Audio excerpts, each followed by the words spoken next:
On this edition of Coach's Corner, presented by Firstrust Bank, for the first time this season, joined by fourth-year assistant Billy Lange. We did this with Coach Pierce last week, but before we get into some X and O talk, tell us a little bit about yourself. You already know we've been doing this for 11 years now, right? Palestra back in 2005, Penn Navy game. I grew up right near the facility, actually, in Haddon Heights, New Jersey. So we're on my side of the bridge in terms of where my background is and where I came from. I went to Bishop Eustace Prep, which is probably a 3 to 5 minute drive from where we are right now, and was blessed enough to start my coaching career under a Hall of Famer and legendary Herb McGee. Moved on to LaSalle University, and from LaSalle I went to the United States Merchant Marine Academy, which is in Long Island, on Long Island. I was Division III coach there. Came to Villanova when Jay came to Villanova. Went to the Naval Academy for 7 years. So I've done my tour of duties, Brian, as in terms of being a part of the military schools. And then back to Villanova for another 2-year stint, and then got here with the Sixers. So I've been pretty fortunate, man. Haven't had to move up and down that much. I've been pretty much 95 from New York to Maryland, so it's been pretty good, man. Another cool thing is, like Brett Brown, you're the son of a former head coach. How did that build your makeup, your mindset? Did you always know that this was an area you wanted to get into? Well, I was around coaching from the day I was born. My mom was a track coach. My father was a high school basketball coach at Overbrook High School in Lindenwold, New Jersey. And then a huge influence on my life was actually my grade school coach. But maybe the most influential person I've had in my coaching career. You just spent days on playgrounds playing basketball with our grade school coach, Tim Lenahan, who's since passed away, just at St. Rose Grade School here, not too far away. So I've had it all over. And then, you know, playing for your father, like, you're around every part of the game. You know, the staff coming over and planning for the season in my mom's kitchen while she made food for them, and, you know, driving the summer league games. So I've just been around it my whole life.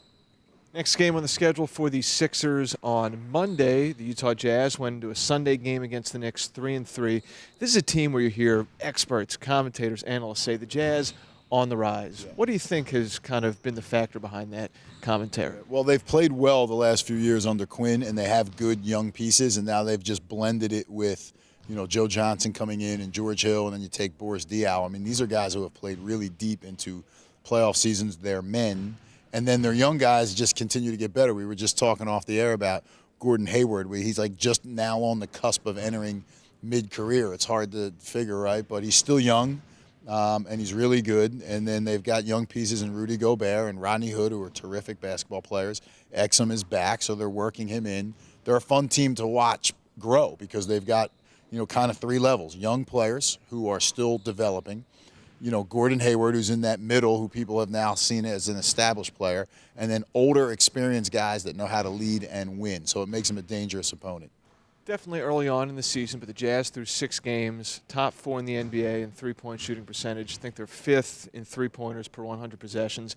You mentioned some guys, Hill, Johnson, they're makers, Rodney Hood as well. But are there other things going on that give them quality looks too? Well, they execute. So, and because they execute, you're constantly scrambling to recover, you know, whether it's their screening or their movement. You know, every time you see a team that's effective at either making threes or taking threes, it's usually the result of something else they're good at offensively. You know, they run the floor well in transition, so you're sprinting back to the paint, they kick out and they get threes. We saw that last night with Cleveland. They're a great post team, and then they back you down, they create double teams, they kick out and get threes. Or they're a great driving team, and then they create defense to have to collapse, and then they kick out and get threes. So it's, when you look at a team like Utah, it's not, oh, we got to defend the 3. It's like, how are they getting them? And, you know, with their guys, because Gobert puts a lot of pressure on the rim as a roller, it sucks into defense. And because Hayward can penetrate, you know, now you've got, and George Hill's a good setup guy, and he can find people. We have to keep them out of the paint, whether it's off pick and roll or off penetration.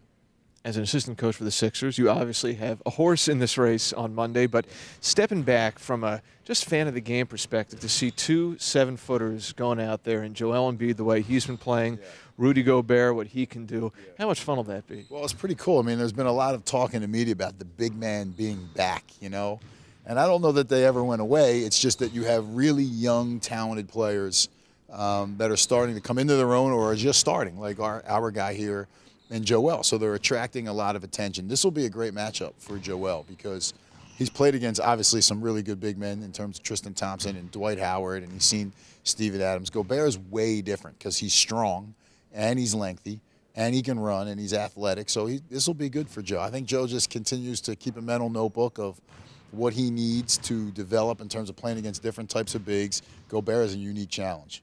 We're talking after a pretty brief practice the Sixers had on Sunday, about 45 minutes on the court. What do you guys try to go through following a tough, real close game like Saturday night? Well, I think the one thing, and this is where Brett is just amazing, is like you got to get the energy back up in terms of the spirit. It's really not been a problem. I feel like if we've done one thing here in 4 years is we've built a culture of next day, next play. We just come, we're ready to work. And we go through a film session, we review a few things, and even when we have to be critical, we're critical in a way that's like if we develop on this step, now we're going to start seeing the fruits of our labor pay off in terms of wins over losses. So, you just come onto the floor and you have to have a sense, Brian, of what can your guys physically do today. That was a very physical game last night, very physical in terms of just the endurance that we had to show and the exertion of effort just running the floor to get back against those guys, which we didn't do a great job of. The physical competitiveness of just the paint, and you can see some of those collisions were massive last night. So today was a non-contact day, but a real mental day. And luckily we have a very young coaching staff. I think I'm kind of growing out of that now. It's a little disappointing, but a young coaching staff that can get out here and put some bodies against guys in a shadow type of way. As you said, good to be chatting again in this type of context. Thank you very much for getting this started. This should be fun. You got it, bro. I look forward to doing it again, buddy. All right, the Sixers and the Jazz coming up Monday at the Center at 7 o'clock. Hope to see you there.